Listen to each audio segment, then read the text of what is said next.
हे मेरे लोगों, मेरी शिक्षा सुनो, मेरी शिक्षा सुनो, मेरे वचनों की ओर कान लगाओ। मेरे वचनों की ओर कान लगाओ। मैं अपना मुंह नीति वचन कहने के लिए खोलूंगा। नीति वचन कहने के लिए खोलूंगा। मैं प्राचीन काल की गुप्त बातें कहूंगा। जिन बातों को हमने सुना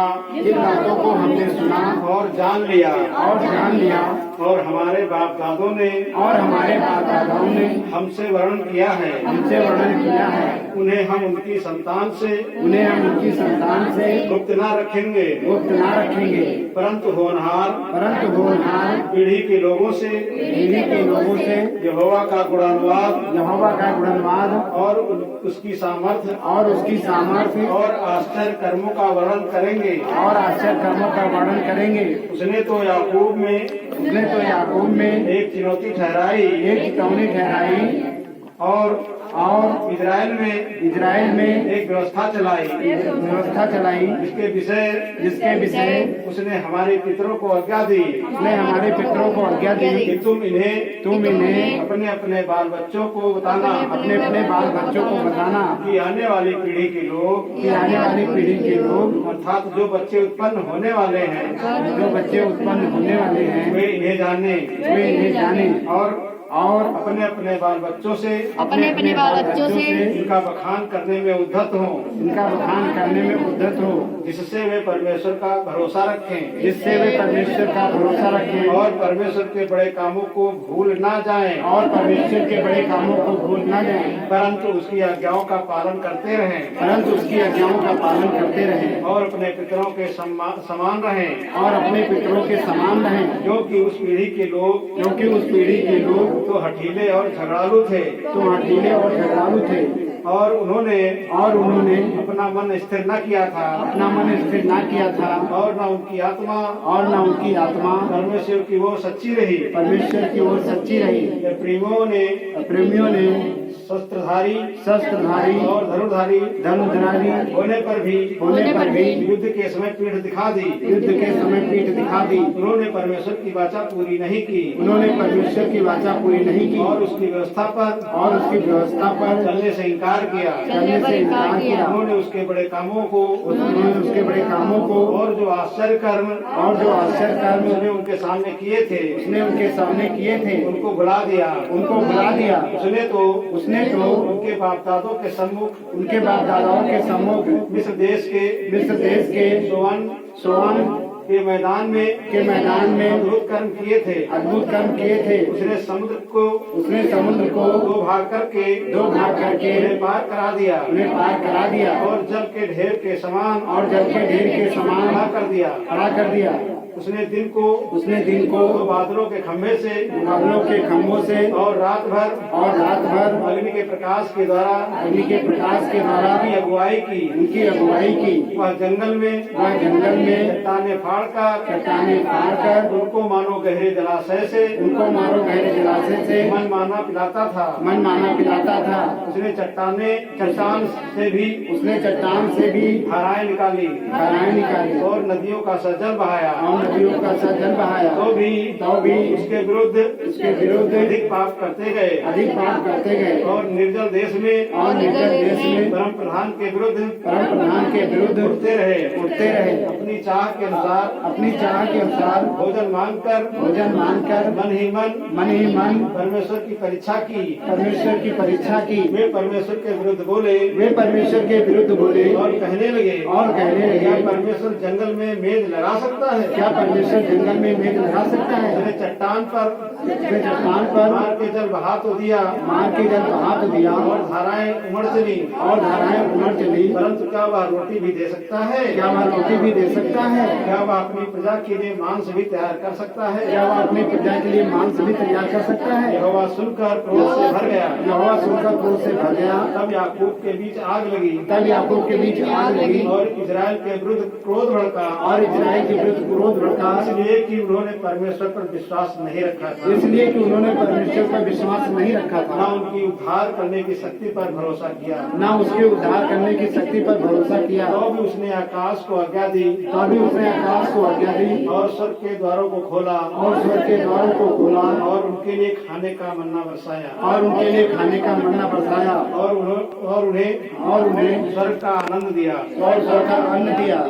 मनुष्यों को मनुष्यों स्वर्गदूतों की रोटी मिली, को रोटी मिली, उसने उनको मनमाना भोजन दिया, उनको मनमाना भोजन दिया। उसने आकाश में प्रवाही को चलाया और अपनी शक्ति से दक्षिणी बहाई और उनके लिए मांस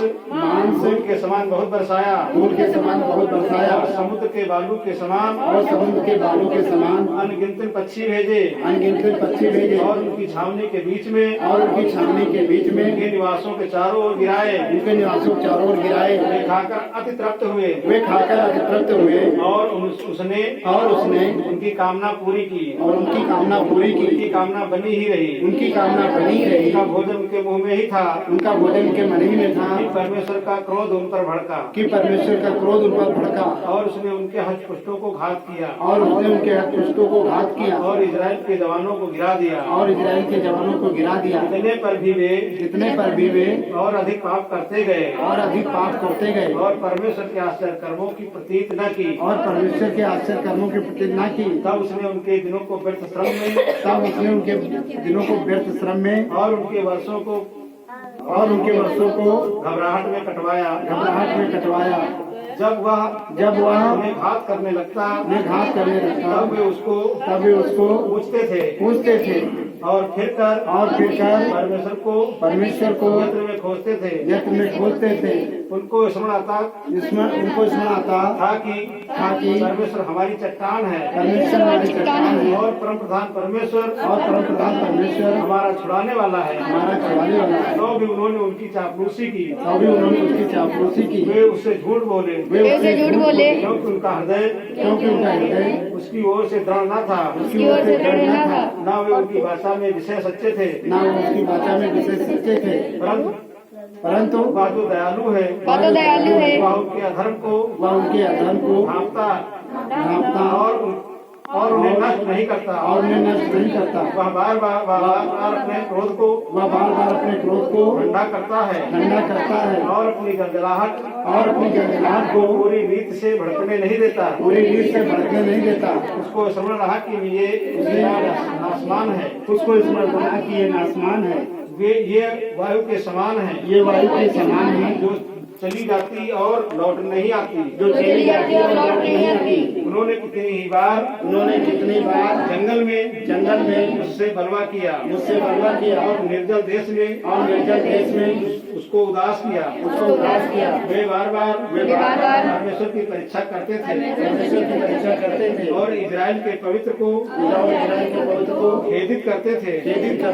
उन्होंने ना तो उसका भुजबल स्मरण किया और वह दिन जब उसने उनको द्रोही के बस में छुड़ाया था कि उसने कैसे अपने चिन्ह मिस्र में और अपने चमत्कार सवान में के मैदान में किए थे। उसने तो मिस्रियों की नदियों को लहू बना डाला और वे अपनी नदियों का जल पी न सके। उसने उनके बीच में डांस भेजे जिन्होंने उन्हें काट खाया और मेढक भी भेजे जिन्होंने उनका बिगाड़ किया। उसने उनकी भूमि की उपज कीड़ों को और उनकी खेती बाड़ी टिड्डियों को खिला दी थी। उसने उनकी दाख लताओं को ओलों से और उनके गूलर के पेड़ों को बड़े बड़े पत्थर बरसाकर नष्ट किया। उसने उनके पशुओं को ओलों से और उनके ढोरों को बिजलियों से मिटा दिया।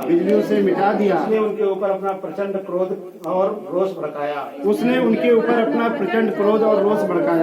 और उन्हें संकट में डाला और उन्हें संकट में डाला और दुखदाई दूतों का दल भेजा और दुखदाई दूतों का दल भेजा। उसने अपने क्रोध का मार्ग खोला उसने अपने क्रोध का मार्ग खोला और उनके प्राणों को मृत्यु से न बचाया और उनके प्राणों को मृत्यु से न बचाया, परंतु उनको मरी के बस में कर दिया। परंतु उनको मरी के वश में कर दिया। उसने मिस्र के सब पहिलौठों को मारा उसने मिस्र के सब पहिलौठों को मारा जो हाम के ढेरों में पौरुष के बल फल थे, जो हान के ढेरों में पौरुष के पहले फल थे, परंतु अपनी प्रजा को भेड़ बकरियों के समान स्थान कराया और जंगल में उनकी अगुवाई पशुओं के झुंड की सी की।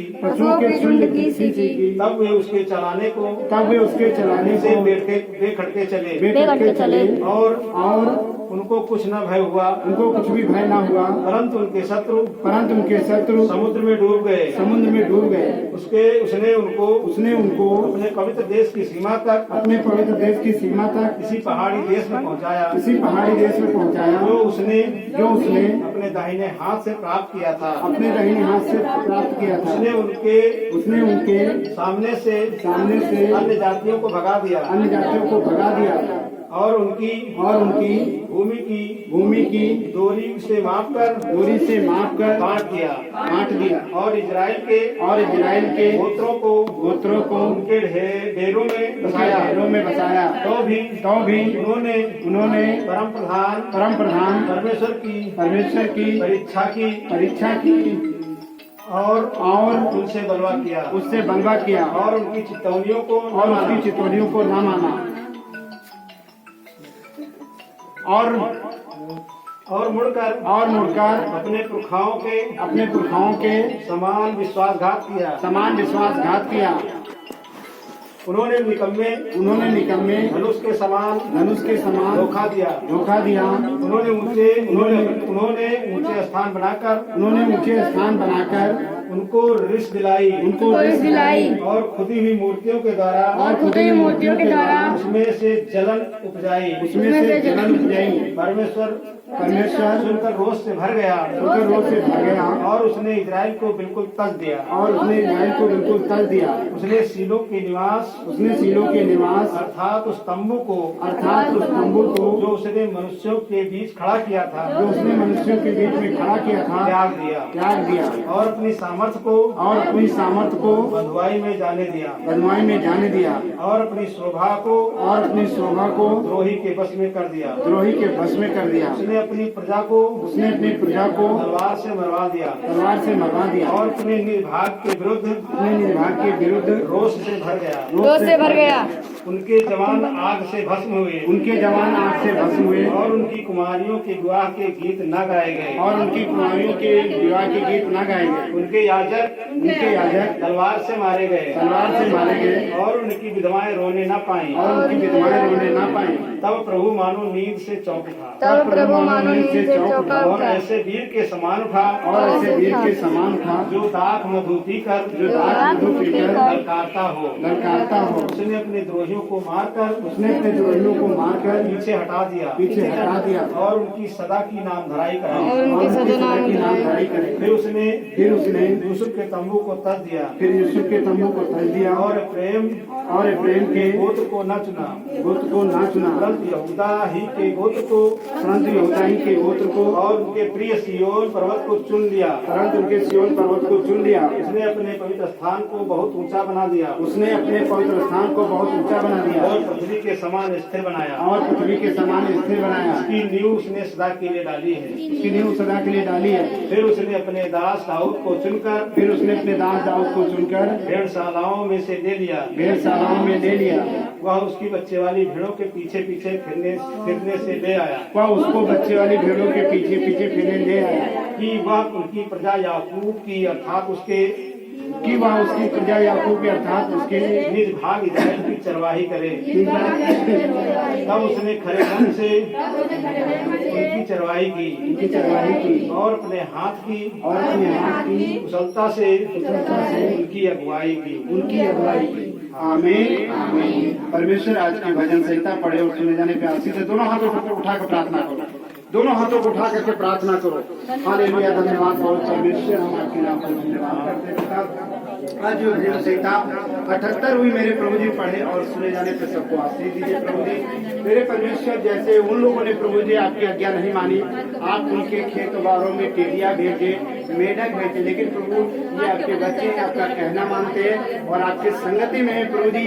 आप इनके लिए स्वर के झरोखे खोलकर अपना पार के आशीष दीजिए और अपना क्रोध वाला हाथ बढ़ाकर प्रभु इनसे दूर करिए मेरे प्रभु जी।